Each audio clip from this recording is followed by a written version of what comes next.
Obrigado, William. Aqui numa rápida introdução, eu acho que eu tenho que fazer essa consideração aqui no início dessa nossa conversa, que é o seguinte, nesse público que hoje está assistindo essa nossa live, nós temos pessoas que têm um conhecimento bastante profundo do setor sucroenergético, que isso até tem um pouco a ver com a história em que esse setor acessou o mundo de financiamentos, né? Então, a gente tem aqui conosco vários analistas de crédito do mercado bancário, que já tem uma história grande junto ao setor em termos de cobertura, e até de espectro de empresas que cobrem, um universo de empresas muito grande. Depois nós temos um outro universo aqui de audiência, que está relacionada com o mundo de mercado de capitais de dívida, que é um mercado mais recente e que o universo de empresas não é tão amplo quando comparado com as empresas que acessam o mercado bancário, né? E um terceiro público que tem aqui, que nós fizemos questão de convidar também, os analistas que cobrem o mundo de equity, mercado de capitais, olhando o mundo de equity. Nesse universo, a gente tem um número menor de empresas, né? Então, nessa nossa apresentação, nós vamos trazer algumas discussões que, para alguns, elas podem parecer meio que quase de domínio público, vou falar dessa forma, mas eu acho que é importante para a gente poder dar essa visão mais geral do setor, para depois a gente aprofundar um pouco mais em aspectos específicos, tá? Aqui rápido sobre a FGA, embora de novo muita gente conheça, mas é um pontinho aqui antes de falar da FGA. E óbvio, junto do público também tem players, empresas do setor, diretores, a turma aqui da área comercial, a turma da área financeira, tá? Então, aqui falar bem rápido da FGA. A gente só trouxe esse slide aqui porque nós estamos aqui satisfeitos de fazer 15 anos de história, né? São 15 anos de FGA. O nosso principal negócio é a assessoria financeira, é o Corporate Finance, mas ao longo da nossa história nós construímos algumas outras frentes de atuação. Nós estamos muito presentes no mercado de energia, vários aqui nos conhecem também por isso, mas também estamos presentes hoje no mercado imobiliário.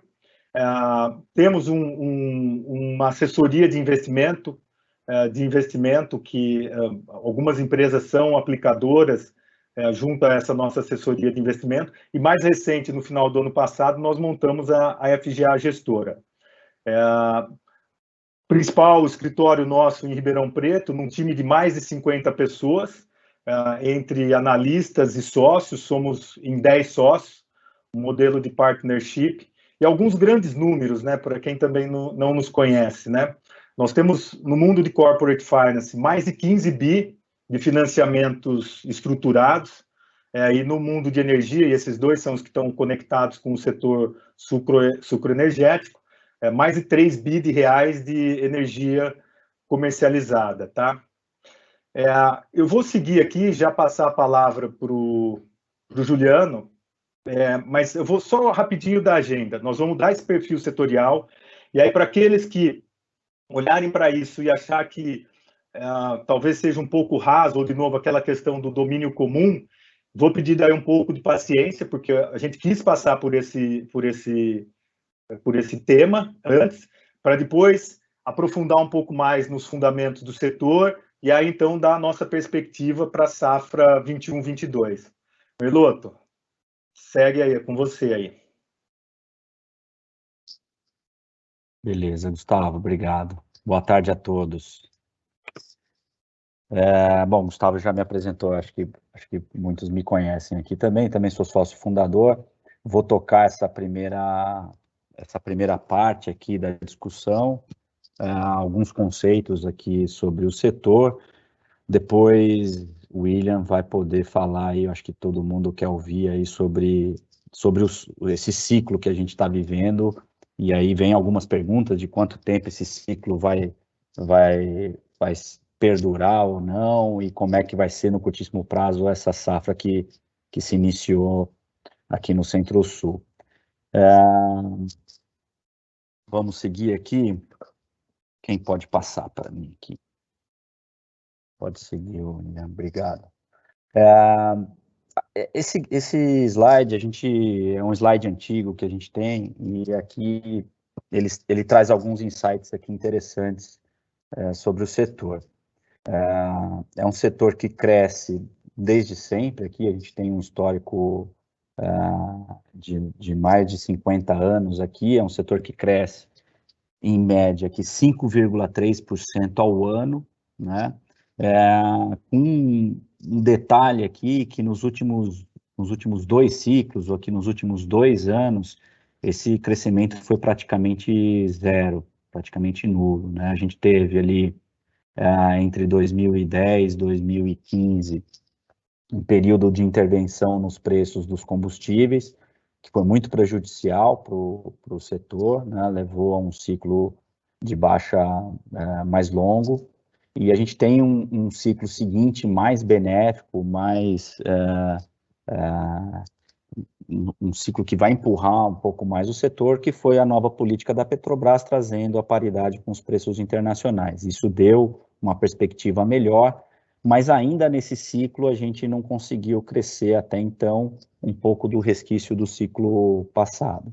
Essa é uma fotografia aqui da moagem do Brasil, então é uma fotografia do setor como um todo.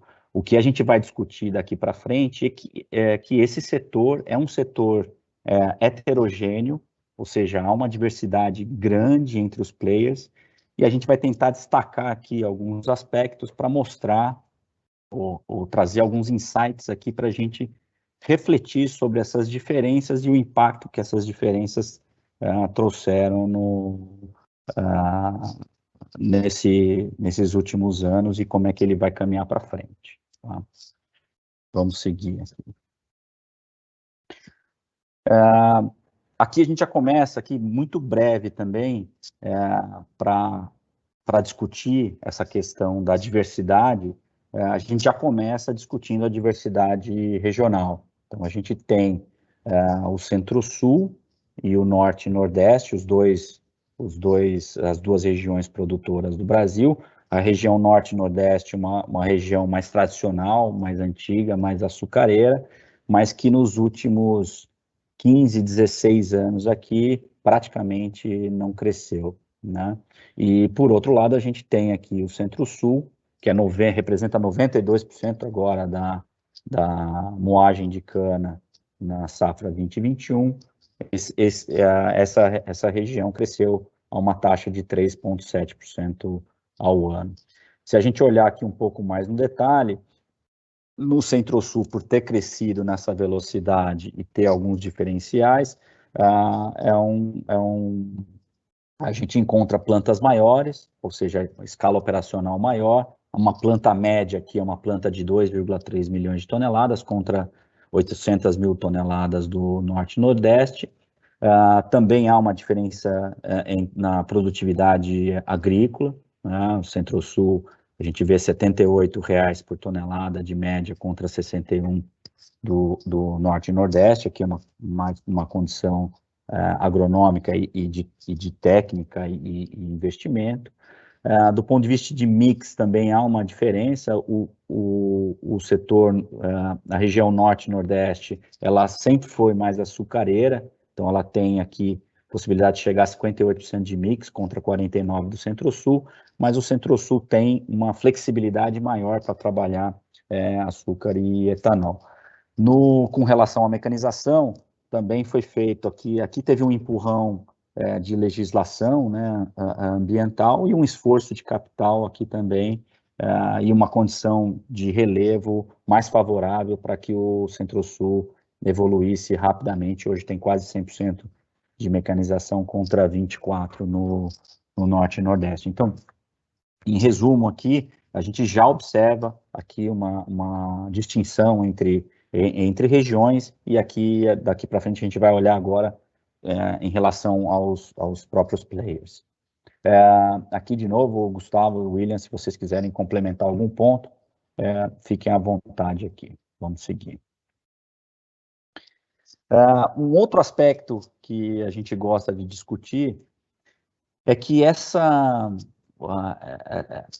característica de ser um setor heterogêneo também está relacionado com uma questão de alocação de capital. Então, os players desse setor, as companhias desse setor, elas têm estratégias diferentes de alocação de capital e têm momentos diferentes também na vida das empresas. Tem empresas mais tradicionais, tem empresas mais novas que estão em crescimento, tem diferenciação, inclusive, em localização geográfica, que vai permitir uma ou outra estratégia diferente. Então, tem uma restrição do ponto de vista geográfico e financeiro. Mas, no fim do dia, o que a gente observa é que grupos fazem alocação de capital diferente dentro desse processo produtivo. A gente vai observar ali no gráfico abaixo, são as opções de investimento que esse player tem, né?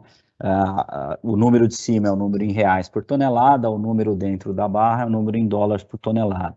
Então, a gente vai ver que, basicamente, uma usina, um player desse setor precisa investir em terra, cana, equipamentos agrícolas e equipamentos industriais. Isso é quase que básico, dando exceção aqui que muitos players não têm a tese do investimento em terra, então eles acabam trabalhando sem terra, e alguns acabam fazendo fornecimento de cana de terceiros e, eventualmente, terceirizando equipamentos agrícolas, né, ao corte, carregamento e transporte.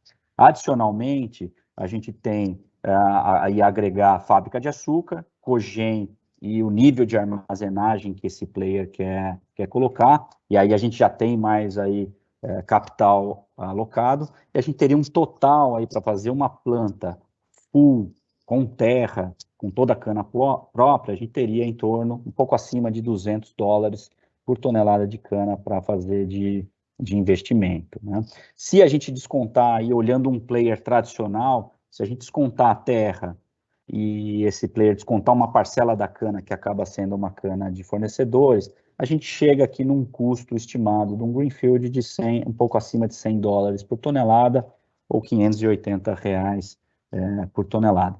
Mas dentro desse escopo, a gente tem players com estratégias diferentes e olhando um outro investimento como forma de diferenciação.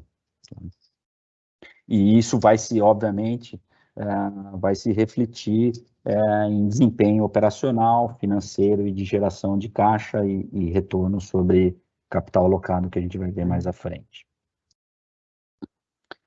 Podemos seguir. Um exemplo que a gente traz, até para trazer mais cor aqui para essa distinção, é a questão da cogen, né? A cogen é uma tese, não é uma tese tão nova, mas ela cresce um pouco mais recente. A gente vai ver no gráfico do lado esquerdo que em 2008, somente 8% do potencial da cogen era utilizado, era explorado e exportado para o sistema. Aqui, quando a gente fala potencial, são caldeiras de geração em caldeiras de alta pressão, né?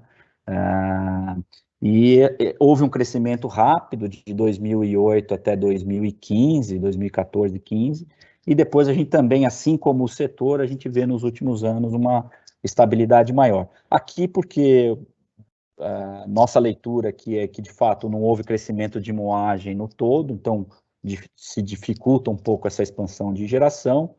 A gente tem também que os melhores projetos foram executados, então você acaba aí tendo um escopo de projeto menos rentável para ser feito, apesar de que a gente achar que ainda existem bons projetos para serem feitos, e tem uma restrição, às vezes, financeira de grupos que não conseguiram implementar os seus projetos.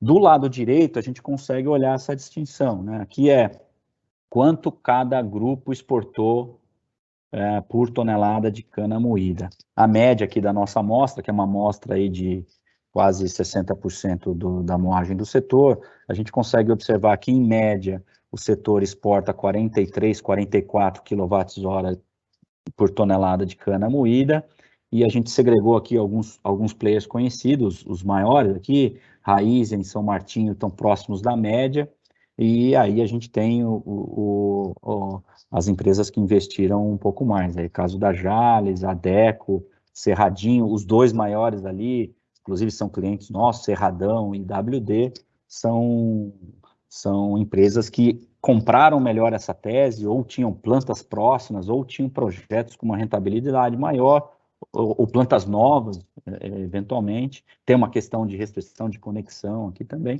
mas o fato é que a gente consegue aqui distinguir essa estratégia entre players. O vale chamar a atenção de um ponto aqui, é que, e porque a gente acha a cogeração fundamental, é que a cogeração pode adicionar uma geração de caixa equivalente a 12 toneladas por hectare, né? São R$13 por tonelada de EBIT adicional. Isso aqui seria equivalente ao meu canavial de 75 virar um canavial de 87 toneladas por hectare. A gente acha que é bastante coisa, com pouca volatilidade, dado que a maioria aqui acabou participando de leilões e tem preços fixos, né? Então você não tem grande volatilidade nesse faturamento, diferente do açúcar e etanol. Então esse aqui é um exemplo de tese consolidada, que antes não era, é um exemplo de que como os players abordam de forma diferente um dos temas, que é a cogen, e a possibilidade de agregação de valor que essa estratégia pode trazer, ou esse capital alocado pode trazer.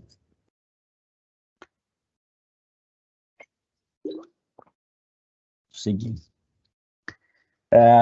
Aqui mais um slide, a gente trouxe alguns outros nomes aqui, não vou me atentar em detalhes aqui, mas mais no sentido, obviamente a gente trouxe aqui um grupo de empresas que tem essas informações mais abertas e que é um grupo reconhecido como um grupo com boa performance no setor. A gente traz aqui a título de exemplo para de fato mostrar essa dispersão, né, essa variabilidade aí de indicadores, né? Podemos citar aqui, por exemplo, a questão da moagem, né? Então a gente tem uma média dessa amostra aqui de 10 milhões, mas tem grupos acima de 20, grupos com 5 milhões, a questão da cana própria, né? Decisão de 100% cana própria ou metade cana própria, produtividade agrícola, raio médio, cogen, etc., né? O que a gente gosta e gostaria de trazer para essa discussão, depois o William vai trazer um ponto ali na frente, então um dado interessante, a gente gosta de olhar a geração de caixa, que está representado aqui pelo EBIT ajustado por tonelada. A gente vê aqui que, de fato, a gente tem uma boa dispersão, a gente tem uma média de 40, mas a gente tem grupos aqui entre 34 e 47 de reais por tonelada de EBIT ajustado. Então, tem sim uma diferença entre os grupos, mas a hora que e essa diferença pode ser explicada pela performance, obviamente, né, a performance desses grupos, performance operacional, mas a hora que você traz aí a estratégia que é reflexo ali da alocação de capital, alguns têm mais cogen, alguns têm mais cana própria, alguns têm terras, alguns não têm, alguns têm um pouco mais de escala, alguns têm um mix diferente, etc. Alguns têm produtos aqui, como a Jales, tem produtos que são não comoditizados, a gente consegue avaliar o resultado dessa estratégia. E aí a gente olha essa linha do retorno sobre capital investido, e aí a gente vê que a diferença não é tão grande, principalmente nesses grupos que têm uma performance acima da média.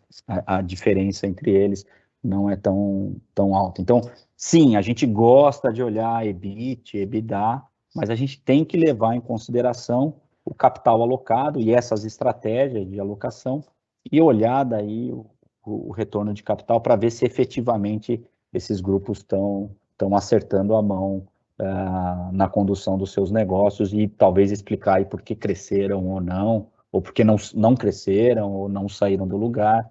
Então, a gente gosta de olhar um pouco mais no detalhe para chegar a algumas conclusões. Vamos seguir.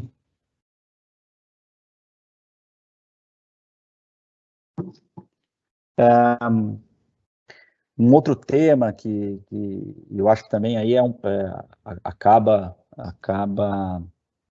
sendo reflexo um pouco dessas estratégias é a gente olhar a concentração de mercado, né? No gráfico de baixo, a gente olha aqui os 4 maiores players de cada setor, aqui tem um estudo público, e a gente vê que ainda o setor sucroenergético ainda é um setor que a concentração é pequena em relação aos demais setores, né? Nós estamos falando aqui de uma concentração, do índice de concentração de 21% para o sucro energético contra entre 80% e 90%, por exemplo, de suco de laranja, telefonia e produção de veículos. Então, ainda é um setor que a concentração não é grande. Existe, sim, uma evolução na concentração. A gente vai olhar ali em 2005, 2006, na safra 5-6, os 5 maiores grupos tinham 75 milhões de toneladas, que representava 19,5% da moagem do Brasil. E isso, depois de 14 anos, esse número veio a 24% nos 5 maiores. Houve uma mudança aí de posições, e houve um crescimento, de fato, dos grupos, mas ainda não foi um aumento expressivo da concentração. Tem um movimento aqui, talvez vão me questionar aqui mais adiante, houve um movimento agora recente de raiz em Biosev, que está para ser formalizado, houve também da BP com Bunge, a gente fez umas contas aqui, mas essa concentração deve ir para próximo de 30% na safra que vem. Ainda não é também relevante, mas a gente tem visto ultimamente alguns movimentos maiores. Seguindo, aqui mais como uma opinião para fechar essa parte setorial, a gente sempre discute aqui que nós entendemos que a escala não tem determinado o desempenho dos players do setor. Os players que têm tido sucesso na condução dos seus negócios têm aliado capacidade de gestão com governança. Essa capacidade de gestão tem trazido alta eficiência agroindustrial, alguns de forma, às vezes o clima e a condição de solo e de pluviométrica ajuda, mas outros até com adversidades têm conseguido operar bem por conta da gestão. Cogeração fundamental, logística também importa, tanto para escoar a produção como para originar cana. E mais recente, essa tese tem vindo mais em discussão no setor, é que a verticalização do negócio tem seu valor e pode, no médio prazo, agregar bastante geração para o negócio. Então, um overview aqui setorial. Vou reforçar aqui, vocês fiquem à vontade para fazer perguntas. Aqui tem um ícone aqui onde você pode perguntar, a gente vai reservar um tempo no fim para tentar responder. E eu vou passar para o William aqui, que vai tentar explorar um pouco mais agora as questões de mercado e de safra. Legal, Merlotto, obrigado pela aula de sempre, né? São pontos que a gente reforça há muitos e muitos anos, né? E no final do dia cabe sempre o reforço novamente com esses pontos que a gente já tem aí meio que calcado já faz quase 15 anos, né? Não muda muito a tese, mas a gente vai evoluindo em alguns números e reforça um pouco da dificuldade da gente formar um entendimento único do setor, né? Então você tem players muito diferentes entre si e não essas diferenças elas acabam confundindo um pouco a análise setorial, mas se for olhado no detalhe, acho que a gente consegue identificar alguns drivers que que estão presentes nas principais companhias, nas companhias que estão mais crescendo. Eu vou entrar aqui agora, fugir um pouco do tema macro perfil e começar a entrar nos fundamentos, primeiro a médio prazo, que a gente enxerga para o etanol e para o açúcar, e no final falar um pouco da perspectiva já da próxima safra, que o pessoal sempre pergunta, né, se cenário um pouquinho mais de curto prazo, 2021 e eventualmente 2022. O Gustavo e o Merlotto também, se tiverem pontos aqui, por favor, podem interromper. O primeiro tema que acaba vindo agora mais recente é essa discussão nova sobre a permanência da política de reajuste da Petrobras, né? Recentemente teve troca do presidente e causou bastante especulação com relação a esse assunto. E a gente trouxe esse slide aqui, dividindo ele, né? Na linha verde vocês vão encontrar o preço da Petrobras cotada no mercado, a linha cinza é a gasolina internacional trazida aqui para o Brasil, e a linha amarela a linha praticada pela Petrobras para a gasolina interna. A gente dá para ver um corte bem evidente aqui em 2016, onde a gente não tinha correlação nenhuma da gasolina internacional com a local, e depois desse momento a correlação passou a ser elevada, 77%, ainda não é exata, mas ela é bem elevada, e o gap aqui acaba sendo menor e bem mais controlado do que no período anterior, e a ressalva que a gente faz é só esse último período aqui, que se vocês observarem, a gente tem uma continuidade do preço da gasolina local com a internacional, ainda com um eventual gap aqui, uma defasagem, mas uma continuidade da política, e mesmo assim o mercado não interpretou, ou seja, o preço da Petrobras recuou mesmo na prática a troca de presidente, mas na realidade a perpetuidade dos reajustes, e o mercado não precificou, acabou diminuindo bastante o preço da Petrobras, eventualmente até por outros problemas governamentais. Se vocês observarem bem, o que a gente traz destaque é esse período aqui de 2010 a 2015, onde a defasagem da gasolina internacional ela ficou mais evidente. Foi o período que ficou mais distante da gasolina local. E o que aconteceu aqui foi, o reflexo do preço da ação da Petrobras foi astronômico, né? A Dilma, por exemplo, pegou a Petrobras valendo R$22, que era 18 vezes, de forma relativa, né? 18 vezes o preço da gasolina, que é o preço do petróleo, né?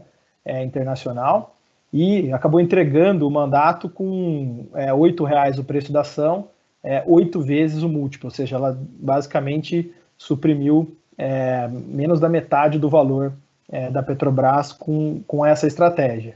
E está acontecendo um movimento meio que parecido, né? Se olhar do ponto de vista de múltiplo, hoje é a mesma relação, né? Hoje a gente voltou a tradear gasolina internacional e preço da Petrobras de novo a 8 vezes, e a média durante esse período é de 13 vezes, né? Então tem um desconto envolvido, pode ser que tenha um prêmio na gasolina ou tenha um desconto na Petrobras. Alguns analistas vão olhar de um lado ou de outro. O que a gente olha é que, por mais que a gente teve a troca de poder e existe um gap entre a gasolina internacional e a local, os repasses estão sendo efetuados, que é o que mais conta aqui para o etanol.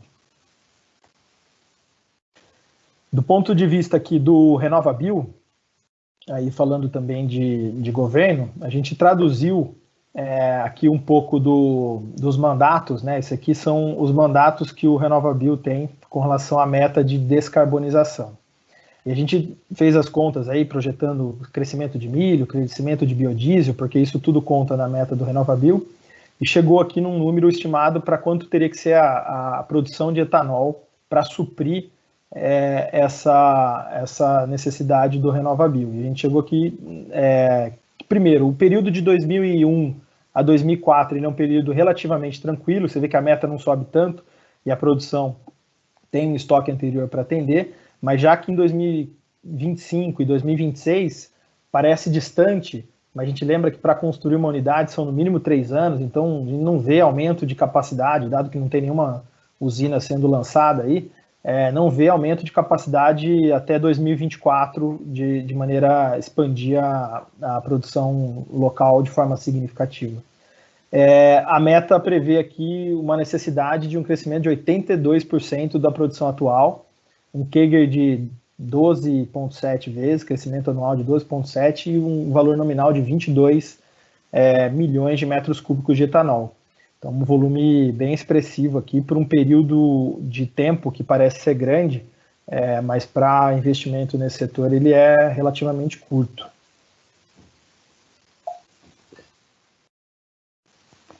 Nesse outro slide, a gente estratificou esses 22 milhões de metros cúbicos de necessidade em algumas fases aqui, né? A primeira fase, hoje a gente está com 29 de produção e a gente já produziu 33. Então, essa diferença aqui é possível simplesmente com flexibilização das unidades industriais. Acima disso, potencialmente, eu tenho que ter investimento em capacidade.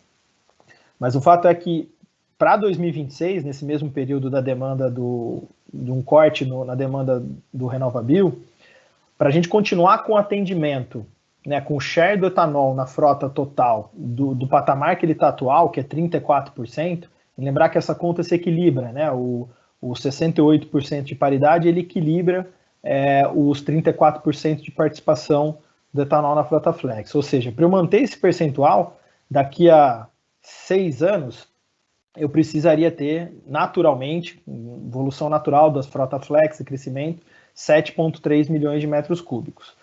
Se eu aumentar esse percentual de 34 para 40, ou seja, trabalhar com percentuais de paridade um pouco mais baixo, mais perto aqui do 62, 63 de paridade, eu posso chegar numa ocupação, sem aumentar o mercado, mas eu posso ocupar esse mercado com 40% em vez de 34%, aí sim seriam outros 3 milhões de metros cúbicos.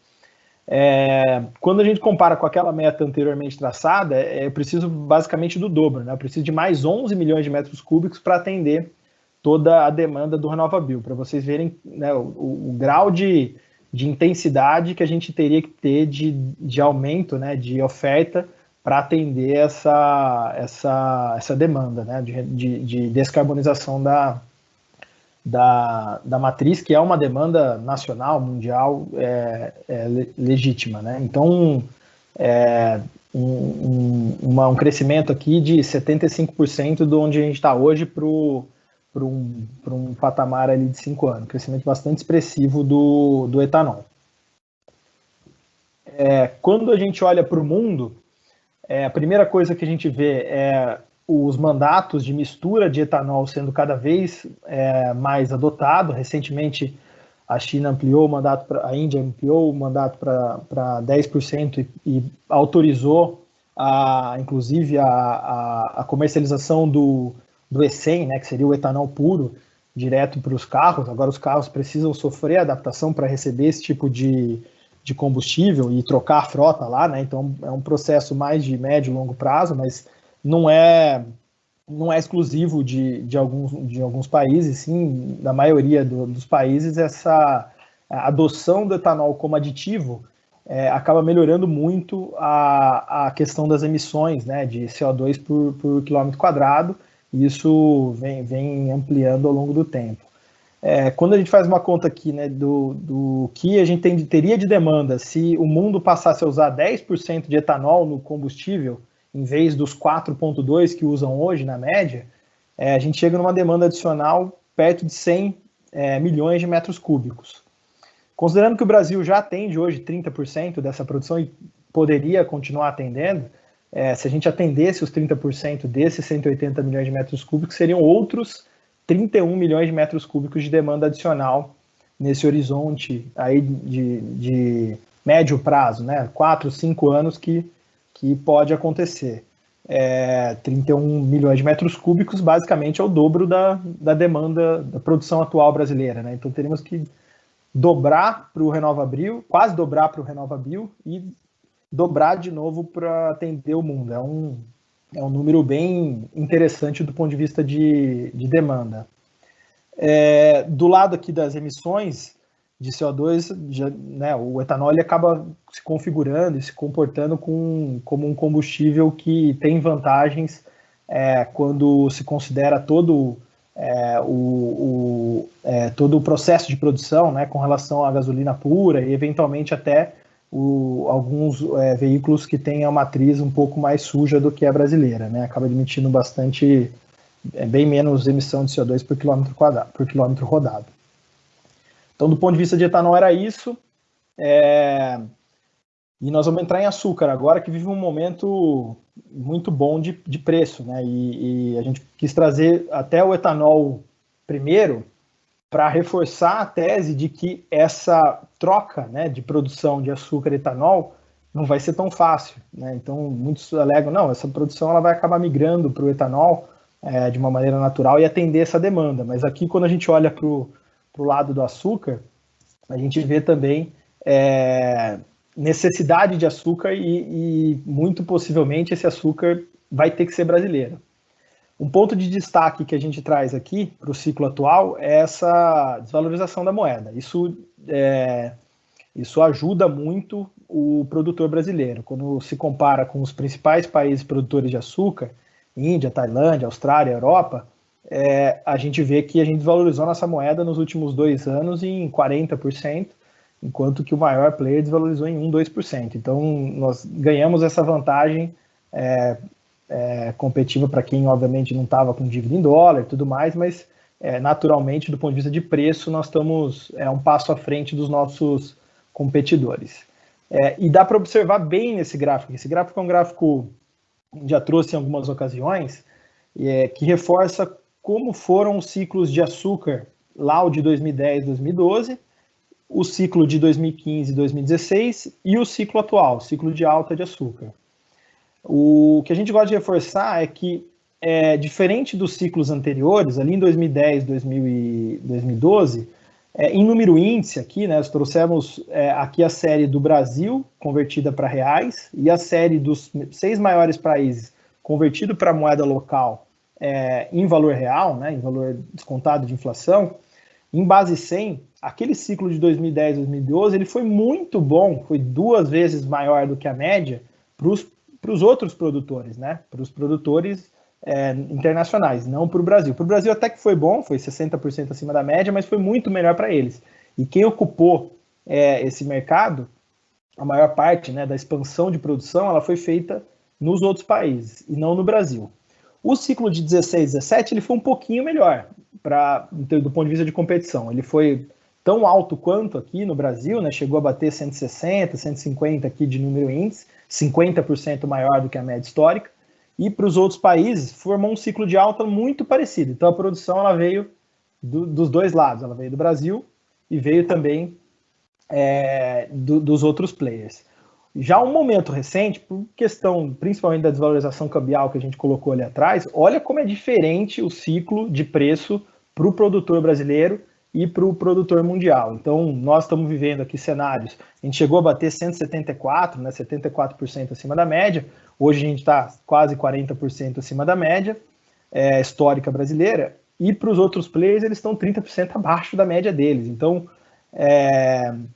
o ciclo é muito favorável aqui e pouco favorável. Eventualmente, assim, tem mais favorável em alguns países como a Índia e Tailândia, menos para a Austrália e tal. Tem diferenças entre os países, mas na média ele não reflete o preço que o produtor brasileiro está usufruindo. Isso é um bom dado para a gente mapear um pouco do como que vai ser a expansão da oferta de açúcar daqui para frente, porque se a oferta vem só de Brasil, a gente tem o Brasil na situação que o Merlotto colocou, de estabilidade da oferta de cana, e você tem o etanol demandando, aí você tem uma competição muito grande pela matéria-prima e uma tendência da gente surfar ou viver um momento de preços um pouco mais duradouros, né, que sejam um pouco mais longos do que os ciclos anteriores, especialmente esse aqui que foi bem curtinho, de 2015 e 16. Falando de açúcar, especificamente, e para preços, aí olhando para o produtor brasileiro, preços em reais, convertido em reais por tonelada e deflacionado aqui desde de 98, a gente está praticamente no pico. William, oi. Deixa eu só fazer uma consideração aqui rápida. Com o Gustavo a tela, né? Trazer aqui para mim. Eu queria só fazer uma consideração bem rápida para reforçar um pouco disso que o William estava falando. Quando a gente olha os ciclos anteriores de alta no preço do açúcar, o que a gente viu? A gente viu um volume de cana bastante relevante do Brasil, que migra de etanol para produção de açúcar. E aí o Brasil, a gente viu o investimento em fábricas de açúcar e o Brasil oferta rapidamente o mercado de açúcar, porque a gente tinha preços do etanol menores quando comparados com os preços do açúcar. Tudo isso num cenário de estabilidade de produção de cana, que é aquele primeiro slide que o Merlotto mostrou no início da apresentação. Nesse momento atual, a gente vê, principalmente quando olha lá o primeiro slide, que tinha o mix de São Paulo, a gente está ali em São Paulo, mix para açúcar de 55, 54, 55. O que a gente tem hoje? A gente tem, primeiro, etanol remunerando de forma consistente, porque a gente tem a política de preço refletindo o preço internacional, então a desvalorização cambial repassada rápido para o preço da gasolina e, por sua vez, para o preço do etanol, concomitante com preços do açúcar também elevados, e mais o mix para açúcar, dado que no último ciclo fez-se um esforço muito grande de expansão da produção de açúcar, já num patamar bastante elevado. Então, provavelmente, nesse ciclo atual, a gente vai ter que ver crescimento de canavial para ter aumento mais expressivo na produção de açúcar. Para ter investimento em canavial, e que, por sua vez, implica em toda aquela cadeia produtiva que também foi objeto de um slide do Juliano, você tem uma alocação de capital muito grande que tem que ser trazida para o setor sucroenergético. Isso nos faz pensar que nós teremos um ciclo, então, de preços do açúcar e do etanol, mas principalmente do açúcar que compete, não tem produto substituto, alto por um período maior, que faz a gente enxergar preços em reais elevados para essa safra, para a próxima safra e para a safra seguinte. Só vou fazer um último ponto aqui. Isso não significa que no nosso call aqui junto aos clientes e em todos os exercícios que a gente faz, que deve-se apostar nesse fundamento de alta e não se fazer as estratégias de hedge. Não, pelo contrário, isso aqui é só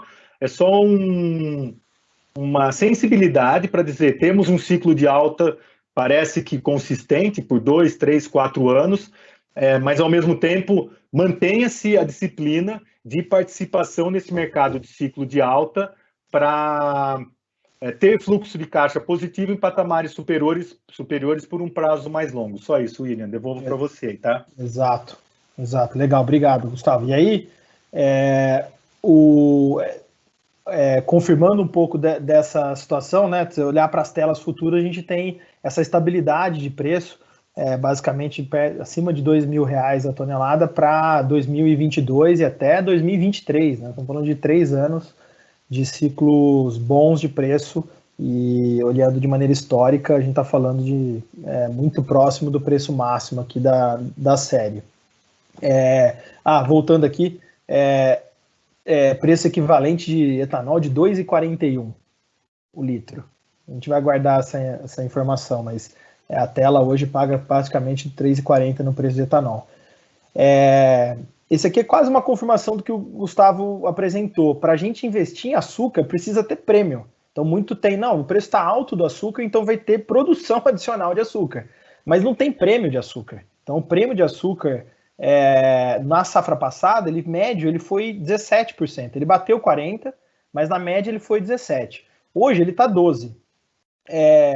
A gente viu que os movimentos de crescimento da expansão da capacidade de açúcar no Brasil aconteceram quando a média do prêmio chegou a 41, prêmios máximos de 86 ou 60 no ciclo de 2006, de prêmio 24 de média. Então, o que deu para perceber é que esse ciclo aqui ele não foi suficiente para atrair capital para a expansão da capacidade de açúcar. Marginalmente há um aumento, mas de maneira significativa não vemos aumento, até por conta da projeção, né, das telas futuras e do preço do etanol. Se olhar a projeção de prêmio para os próximos 2 anos, ela é negativa. Na verdade, a tela fica correndo atrás do prêmio, né? A gente está entendendo que tem uma correlação muito alta de ter correções para cima e para baixo para esse prêmio ficar muito próximo de zero ao longo do tempo.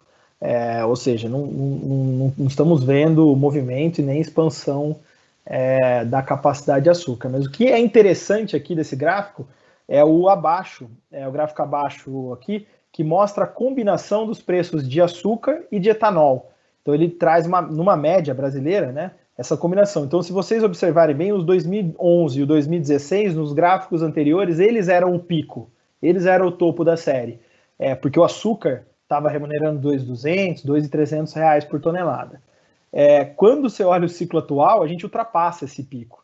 Né? Por quê? Porque o Gustavo colocou, não só o açúcar está pagando preços históricos acima da média, mas também o etanol andou junto, e nesse momento ele pagava um desconto perante o açúcar e não paga mais, está pagando muito próximo do açúcar, e a gente vai viver momentos de preços em reais por tonelada, né, dos dois produtos 27% acima dos picos anteriores. Então, essa que é a grande diferença, eu diria, dos cenários anteriores para esse cenário que nós tendemos a viver.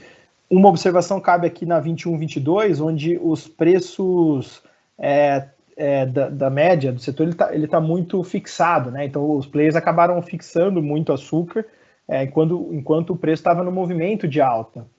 Então a média setorial ainda vai ficar um pouco abaixo desse potencial, mesmo nessa safra 21-22, onde a gente está vivendo preços muito altos. Mas se olhar para 22, 23, né, as telas, e aí as usinas fazendo a fixação já de fato num patamar muito elevado, e o preço do etanol projetado, considerando esses $60 o barril, são preços muito elevados, e acho que bem remuneradores aqui. Ô William, deixa eu só fazer um comentário nesse, e aí pode ser até estou antecipando alguma pergunta. Muito se discute aí de quebra de safra, você vai falar aí de aumento de custos. A gente entende aqui que esses preços, essa curva de preço futuro vai conseguir fazer com que o setor continue com uma boa performance. Então você tem aumento de custo, eventualmente uma produção menor, mas essa curva acaba fazendo um contraponto aí. Então a perspectiva é boa, mesmo com essas questões que estão vindo. Isso aí. E por último, daqui, a questão da atratividade de capital, né? Então, vivendo um momento como esse, por onde vocês enxergam que o dinheiro vai, né? Para onde o dinheiro vai se a gente viver esse momento melhor para o setor? A gente colocou algumas alternativas, aqui é Greenfield, que o Merlotto colocou lá no começo, né? Lembrando que esse número pode variar de R$200 por tonelada, se o cara quiser só ter a usina, até 1.100 se quiser ter a terra, mas eventualmente até 600, 700 se quiser ter um conjunto de fatores, né? Os brownfields, que tem uma eficiência de escala, os M&As, considerando aqui a conta na média ali de $40 por tonelada, as operações de milho, né, de produção de milho, as fábricas de açúcar que a gente comentou para expansão, e por fim a Cogen. O que a gente observa é que, por mais que as receitas líquidas aqui sejam diferentes em reais por tonelada, e também o EBIT aqui embaixo na barra, em reais por tonelada, são diferentes, o que a gente gosta de trazer esse número aqui, que é o múltiplo, né? O quanto que é o múltiplo de EBIT que eu gero por cada investimento. Então, toda vez que esse número ficar acima de 15 vezes, ele passa a ser um pouco inibidor, né? Porque São Martinho hoje vale por volta de 15 vezes na bolsa, acaba formando um pouco de referência, pode valer mais mesmo, mas 15 vezes você já começa a olhar com um pouco mais de receio para aquele projeto. Então, quando você olha para os Greenfields hoje, ainda eles trazem um número acima do 20 vezes, do 15 vezes, né? Então, 20 vezes na nossa conta aqui, considerando os 28 de EBIT e os 579 de investimento por tonelada. Adicional a isso, traz uma volatilidade aqui considerável, né? Então não é só a média, né? Que olhando o EBIT pela média. Se a gente tiver cenários de preços oscilando, a gente pode ter uma volatilidade alta nesse retorno esperado. Quando olha para brownfield, M&A, esses múltiplos já caem, e propriamente para o milho ele também cai, mas se vocês observarem, a volatilidade ainda é alta, né? Até aqui a fábrica de açúcar, é tudo investimento entre 8 e 11 vezes, mas com volatilidade elevada.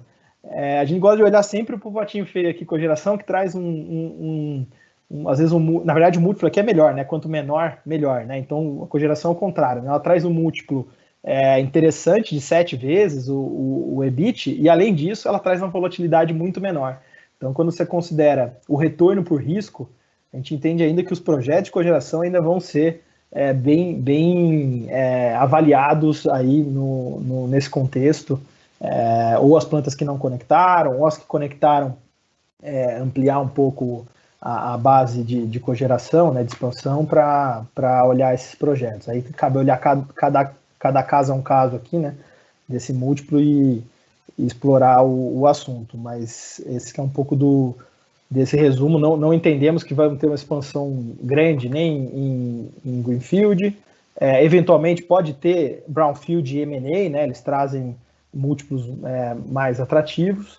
O milho traz um bom retorno, mas com uma volatilidade mais elevada, né, por questão da correlação do milho e etanol. As fábricas de açúcar já ficam praticamente inviáveis nesse cenário de prêmio, e a cogeração possivelmente vai ser o principal ativo a ser avaliado nesse próximo ciclo. Acho que era isso aqui dessa parte. Eu vou passar rápido aqui a questão do curto prazo, para ver se sobra um tempinho para a gente. William, tem uma pergunta aqui que eu acho que cabe no contexto dessa discussão que você estava propondo aqui, que é se esse crescimento da moagem de cana-de-açúcar vai vir de ganho de produtividade no canavial ou de expansão de área. Se você me permitir, eu vou propor aqui o pensamento que é o seguinte: a hora que a gente olha para os projetos Greenfield, eles ainda não têm preços em patamares, preços do açúcar e do etanol, em patamares que gerem EBIT relevante quando a gente olha para aqueles múltiplos. Então, por ali a gente já olha e fala assim, olha, o crescimento vai vir de brownfield para atender essa demanda adicional. Bom, se o crescimento vai vir de brownfield, a gente também pode enxergar que vão haver investimentos, sim, em ganho de produtividade. A gente vê a discussão de irrigação muito presente, inclusive no estado de São Paulo, que nos últimos anos tem sofrido por falta de água. Essa safra é uma também, antecipando um pouco mais aí, William, mas essa safra é uma safra que tem passado por isso. Então, o que eu poderia dizer aqui como sinais de por onde vai surgir essa cana é do crescimento brownfield, expansão de área, sim, vai ter expansão de área, em áreas ainda não consolidadas, mas nós vamos ver isso acontecendo concomitante com ganhos de produtividade, principalmente em irrigação, diferente do ciclo anterior lá de trás, em que nós tivemos um crescimento muito grande e rápido, oriundo de greenfields, que tinha um pouco de preço que justificava, mas era muito mais expectativa de preços futuros do que preços de fato. Agora, tudo isso nesse contexto de preço do açúcar e etanol atual. Se porventura a gente enxergar esse preço mudando de patamar dos R$2.000, que já é um preço bastante remunerador para o setor, para um patamar superior, aí a gente pode, de repente, ver, sim, expansão muito acelerada de canavial e, eventualmente, até a retomada de projetos greenfields, mas não é esse o cenário que a gente tem na mesa. E volta para você aí, William. Exato. Agora vamos olhar para o curto prazo, olhar para a safra 21, 22, que está entrando aqui, e as nossas opiniões aqui de safra. No gráfico acima aqui, a gente tem a moagem do Centro-Sul e a produção de ATR total. Então, a última safra foi uma safra de expansão, tanto de moagem como de ATR total, né? A gente chegou quase 10% aqui de expansão de produto, né, ATR total.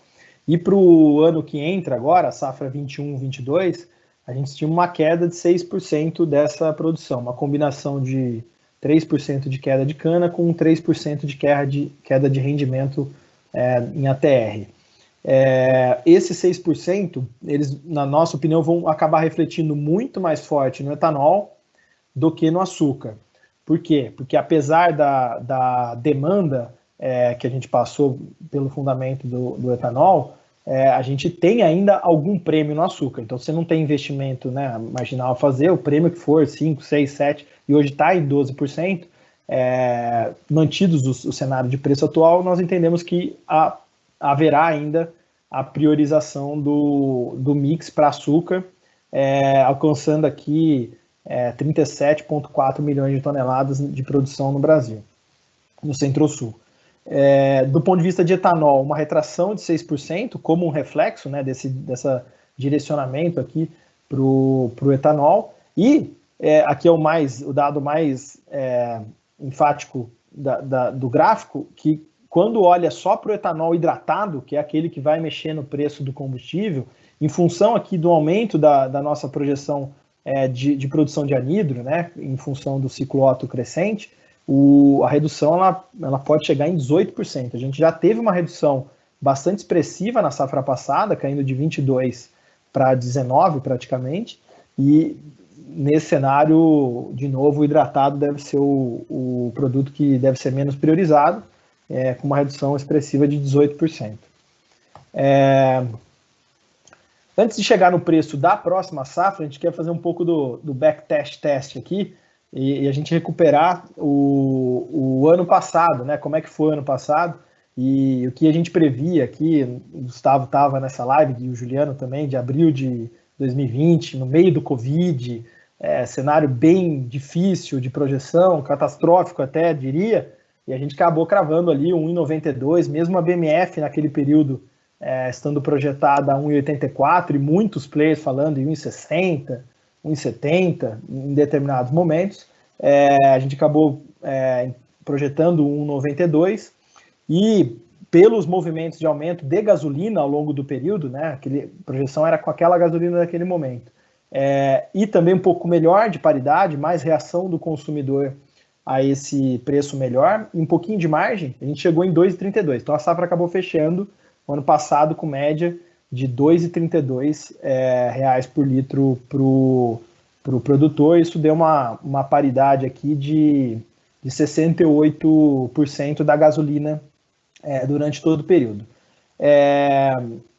Um ponto que a gente acabou trazendo aqui é que na composição do etanol surgiu hoje discussão bastante sobre questão de venda direta de etanol para os postos. Isso já é um tema já antigo do setor, e a gente coloca aqui que nessa composição de preço, desde a usina até a bomba, a gente tem 50 centavos de margem de distribuição, e uma boa parte dela, 30 a 40 centavos, ela acaba sendo a margem do revendedor, do posto, né, e não do distribuidor. Então a margem do distribuidor ela é por volta de 10 centavos. Então, ainda que a gente tenha uma eficiência muito grande dos players em distribuir de maneira mais eficiente essa venda direta, e provavelmente ela vai acabar impactando 10%, 20% do etanol total, a gente não vê uma mudança pode ter um reflexo de 1 centavo, 2 centavos, mas não uma mudança estrutural do ponto de vista de melhora de preços nessa cadeia aqui, né, desde o produtor até a bomba, tá? Aí, projetando para 2021, né, a safra que nós estamos começando agora, o que a gente observou? O ano passado, então, com a safra realizada, né, o ciclo Otto acabou fechando 7% abaixo do 2019, e a gente teve 49 milhões de litros de gasolina equivalente consumido, 19 de etanol. Para equilibrar, né, essa safra, a participação do etanol foi de 34%, e a paridade durante o ano foi de 68,2%. O que a gente tem para o ano seguinte? A gente tem, com certeza, uma redução de etanol. Aqui está 12 e não os 18 do ano anterior, porque ele já reflete o aumento de milho.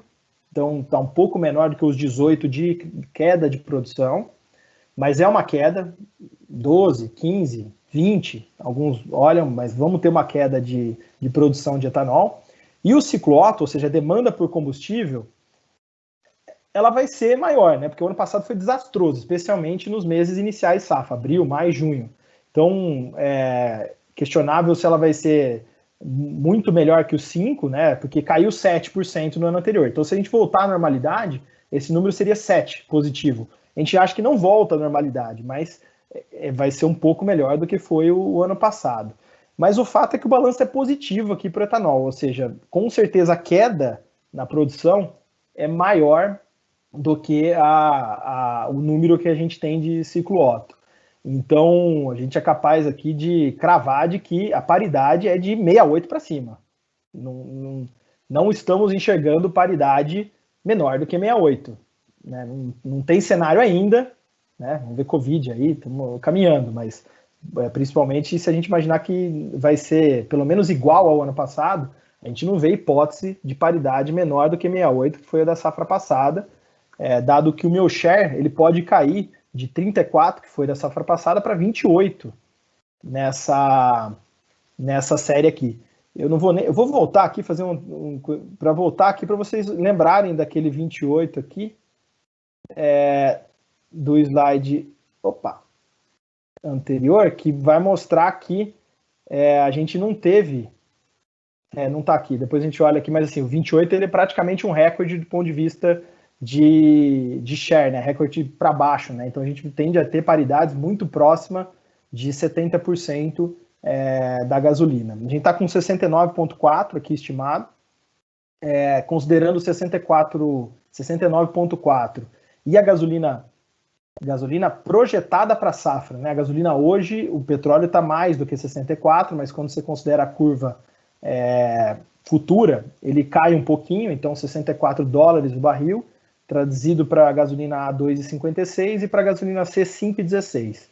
69% com aquelas margens de distribuição que a gente falou, daria etanol para o produtor a 3,5, ou seja, preços acima de R$3. A gente veio de R$2 de média na safra 19, passou para R$2,32 na safra passada, e nós estamos falando de R$3 na safra que está entrando. Esse que é um pouco do conceito aqui de etanol. Podemos ter um pouco de volatilidade aqui, 2,95 a 3,17, acaba sendo um pouco do cenário esperado. É bom dizer que a gente acaba fazendo isso, o Merlotto e o Gustavo sabem bem, quase todo instante, né? O pessoal pergunta com que frequência a gente revisa isso. É meio que instantâneo. Saiu notícia, a gente está revisando alguma informação nova que vai montar esse quebra-cabeça. Então é um número que a gente acompanha de perto. William, eu vou aproveitar aqui para pôr uma pergunta para você, essa aí para você responder, tá?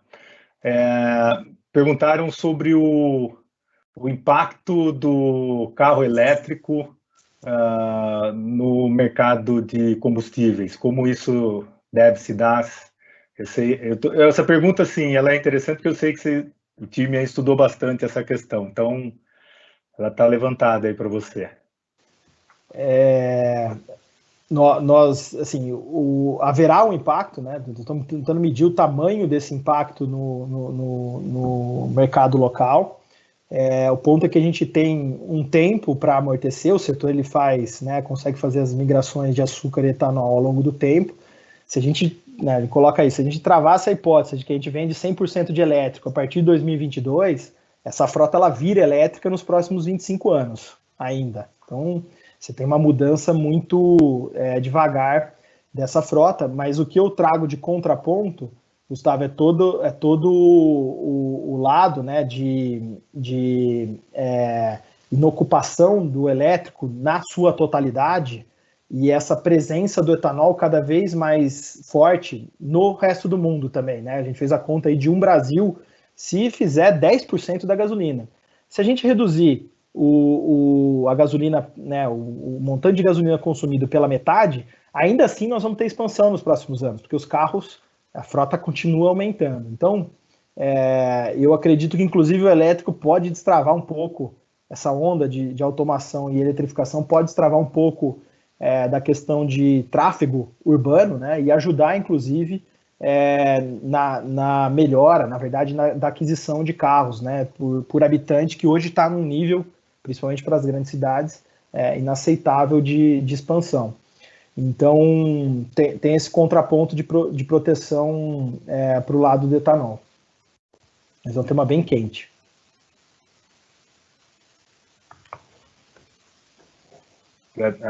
Agradecer sua resposta em nome da nossa audiência aí, que essa foi uma pergunta anônima que entrou aqui para a gente. Tem mais algumas perguntas que são mais específicas, mas porque até dá para responder aqui no privado, mas tem uma aqui que acho que vale para todos, William, que é qual o conjunto de investimento que foi considerado na análise quando a gente fala do múltiplo de reais por tonelada de cana no investimento em um greenfield? A cogeração, e especificamente a pergunta é se a cogeração estava dentro desse múltiplo.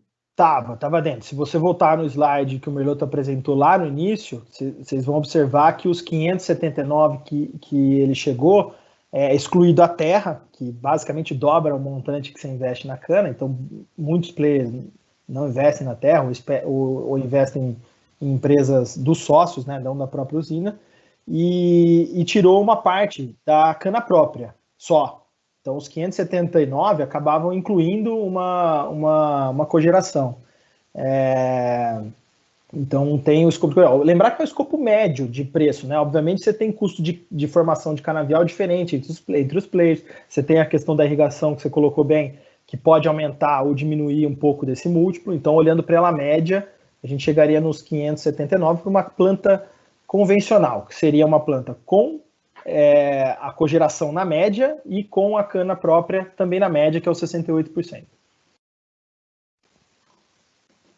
William, tem mais uma pergunta aqui sobre a possibilidade de ter uma quebra de safra e como tem sido, é uma pergunta do Rodrigo, e como tem sido o início de safra em termos de produtividade agrícola, e se com isso a gente enxerga a possibilidade de um cenário menor do que 585 milhões de toneladas de cana.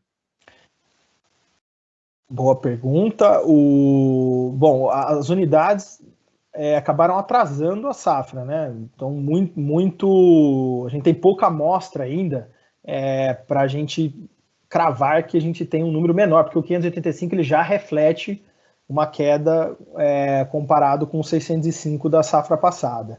Então, ainda os dados são pequenos. A gente teve uma chuva interessante a semana passada, essa semana.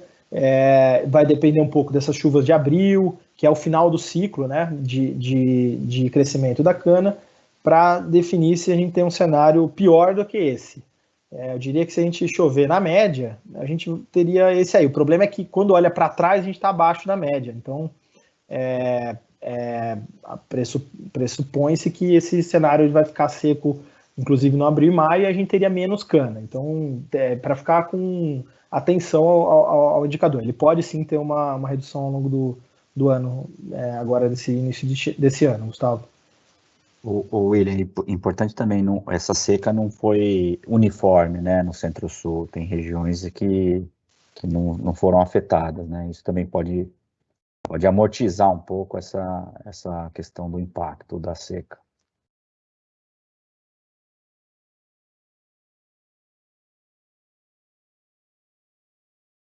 O William está no mudo. Exato. Tem algumas áreas que sofreram menos, né, do que outras.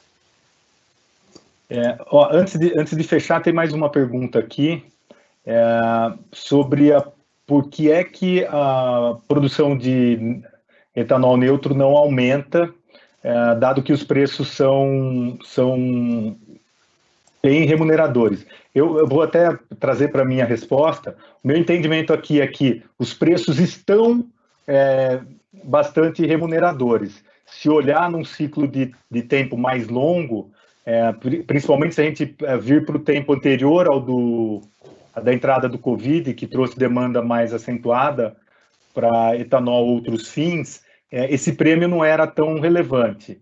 Então, aí é uma opinião um pouco particular. O que eu traria aqui é a questão econômica. Se esses preços se sustentarem em patamar superior, a produção vai sim aumentar, vai ter migração para etanol ou outros fins, e a gente deve ter a margem adicional convergindo para um prêmio que remunere o investimento de capital que precisa ser feito e consumo, que também não entra nessa conta, mas ele tem consumo de energia, de vapor, que por sua vez é consumo de energia. Então ele deve se equilibrar nesse outro patamar. Não sei se a gente tem mais uma pergunta aqui sobre, eu vou publicar aqui para todo mundo, mas tem mais uma pergunta sobre a IPO, acho que essa vou deixar para o Merlotto. Como vocês veem a captação de recursos via IPO e como o mercado nacional e internacional veria isso aí? Merlotto, essa eu vou deixar para você. Deixou a mais complicada aqui para mim. Olha, acho que a gente já comentou isso em alguns eventos, o que a gente vê na questão de IPO, a gente acha que esse ciclo de alta vai melhorar os números do setor. Em paralelo, o setor, com o IPO da Jalles e outras discussões de IPO do setor ou relacionadas ao setor, está chamando a atenção de investidores. É um setor que está ambientalmente, vamos dizer assim, correto, então tem um apelo ambiental também. O que a gente acha que a junção de tudo isso vai fazer com que o mercado de capitais olhe mais de perto, avalie mais de perto os players que pretendem fazer uma abertura de capital. Se isso vai acontecer ou não, isso é uma outra discussão. A gente acha que tem grupos que teriam perfil para isso, e balanço e modelo de negócios, modelo de negócios para isso. Então, a gente acha que é um caminho natural de o mercado de capitais olhar esses players. A gente viu uma evolução grande no mercado de dívida, né, via CRAS, debênture de infra.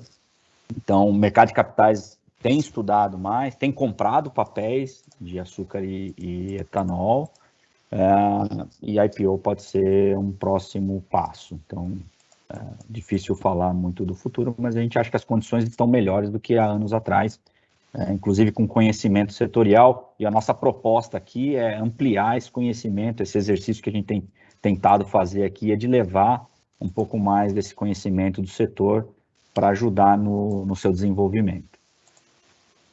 Certo, legal. Mais uma pergunta, dá tempo? 4h18, tem um delay, quem estiver ouvindo vai ter um tempinho maior aí.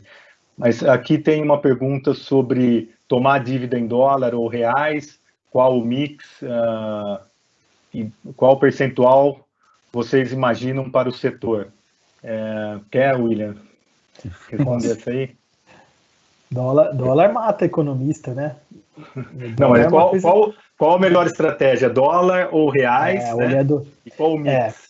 Olhando para questões de prêmio que tem embutido na moeda, a gente entende que hoje você não tem um prêmio em ficar posicionado, né, vendido no caso em dólar. Então, diferente de outros contextos econômicos e cenários, onde a gente tinha um prêmio para ficar vendido em dólar, hoje você não tem esse prêmio. Então, essa exposição ela acaba sendo muito mais de nível de dólar, né, que eventualmente, olhando para a série histórica, é notório que nós estamos num nível superior do que de prêmio de dólar embutido na curva futura. Então, olhando para nível de dólar histórico, a gente deve ter um retorno para as médias históricas. Agora, quando isso acontece e se vale a pena o prêmio que você não vai ter ao longo do tempo até esse dólar voltar, aí é um pouco difícil de prever, né? E acho que não cabe muito é quase que um trabalho de tesouraria esse, né? Do que de um empresário decidir sobre esse assunto, que é diferente de decidir sobre o assunto de tomar dívida em dólar ou não, quando há um prêmio perante a tomada em reais. Então, hoje... William, posso complementar já bem também? Baixo. E experiência nossa, a gestão a questão cambial é um complicador, é complexa, tem que ser bem feita. E se a gente olhar para trás, muitos players tiveram problemas não só pela operação agrícola, industrial, mas tiveram dificuldade por ter uma exposição cambial mal gerenciada. Então, é um fator complicador. Então, se você não tem esse benefício nas curvas, aí, opinião pessoal minha, eu acho que é um momento de estar em reais. Eu vou fechar nessa linha que o Juliano falou, e também que trouxe o William. Assim, estar tomando financiamentos em dólar em volume maior do que eu tenho de açúcar em centes por libra-peso, ou seja, os dois ativos em dólar, na opinião da FGA, levar a companhia a um descasamento de moeda. Então, fura um pouco a política de hedge, ou seja, eu não estou hedge, e aí entra uma outra decisão, que é uma decisão de tesouraria. O momento atual é bom para estar vendido em dólar? O William daí traz um ponto. Pelo diferencial de taxa de juros, isso não é mais verdade. Foi há muito tempo atrás. Então, as companhias ficavam vendidas em dólar, devendo em dólar, e ao longo do tempo, o diferencial de taxa de juros gerava um resultado positivo. Isso não é mais verdade. Então, hoje, para se tomar uma decisão de tesouraria desse tipo, você teria que ter muita segurança de qual a direção que o câmbio vai tomar. E aí o Juliano traz um outro ponto. Como empresário, é uma decisão de muito risco, principalmente se os volumes forem expressivos. Na nossa opinião, cuida do canavial, cuida da indústria e trabalha zerado para não assumir o risco da volatilidade do câmbio. Ou, eventualmente, toma alguma posição, se for tomar, muito pequena, tal posição em volume que não venha a afetar e colocar em risco os indicadores financeiros da companhia. Eu acho que eu vou fechar. William, Juliano, alguma consideração adicional? Senão eu fecho aqui. Acho que podemos fechar. Podemos fechar, Gustavo. Obrigado. Então tá. Eu só queria, para fechar aqui, reforçar o aspecto que nós trouxemos de diversidade do setor. Então, bastante atenção com os múltiplos, porque eles são uma indicação simplista de métricas para serem adotados dentro do setor. Os múltiplos podem cometer erros para o bem e para o mal, de avaliação, de sobreavaliação, de avaliação positiva ou de avaliação negativa, sem entrar no juízo, mas eles têm a sua imperfeição. O que a gente quis trazer aqui é que, a hora que a gente olha para o mercado de equity, o universo de empresas ainda é pequeno.